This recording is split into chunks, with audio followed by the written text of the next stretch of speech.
This brief presentation will help you get a better understanding of why instructors assign you group work and group projects.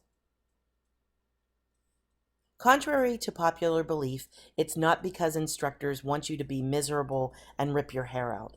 There's actually a purpose behind them, and predominantly it's to help you build a lot of workplace skills that you might not get in any other way.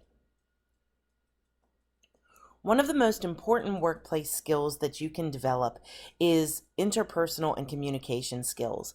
Working with others and working through the idiosyncrasies of personality conflicts and different points of view and perspectives, and not only being able to be understood but to actively listen are skills that are extremely important and very much desired by today's workplace. Having a good sense of the goal in mind and planning for that goal is another skill that is acquired through the group process. As you work with team members and develop a plan for how you're going to approach the material, delegate roles and responsibilities, you really get a good sense of how you're going to accomplish your goal and all of the different types of resources and tools that you might need to use. You also build strong organizational skills, not only again in the delegation of responsibilities, but by finding and learning about those resources and tools that are needed. By respecting your team members and accepting responsibility for the role that you've been either assigned or that you volunteered for, you become a productive member of that group. And it's important to not only respect the differences of opinion you might have, but also the responsibilities and obligations that the other team members might also be facing in their lives as well. Time management is extremely important, not only for you on an individual basis, but even more so when you're a member of a group. So the types of skills that you may want to discuss as you develop your plan are different tools that help with effective time management.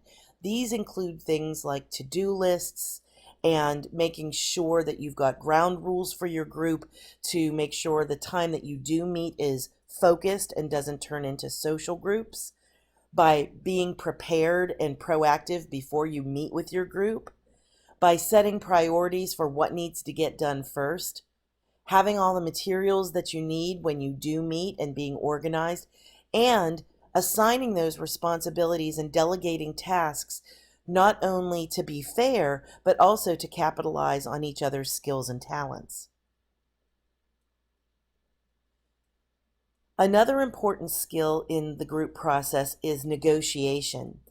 And that includes not only compromising because you aren't always going to get your way, but recognizing what it takes to have a win-win situation for everyone.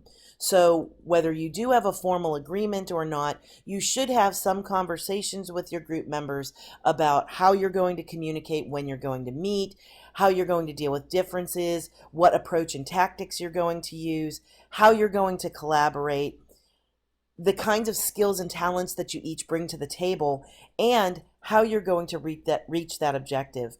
It's extremely important to understand that everybody has a mutual contribution that benefits the group as a whole.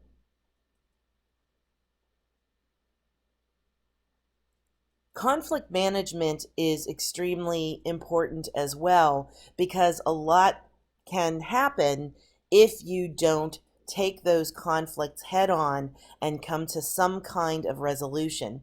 So you need to identify the conflict, figure out what's causing that conflict, have a conversation with the involved parties, but really with the team as a whole, to find some kind of common ground or agreement, determine what kind of solutions you have, visibly come to some kind of conclusion where everybody knows that it has been agreed upon, what the resolutions are, and that it has been addressed. And most importantly, make use of those listening skills. All of these steps require critical thinking and problem solving and troubleshooting abilities. Again, a lot of skills that employers are looking for in their potential employees. When we're talking about the idea of diversity, we're not necessarily talking about only people that are different from you, coming from different backgrounds, knowledge bases, understanding, but also of opinion.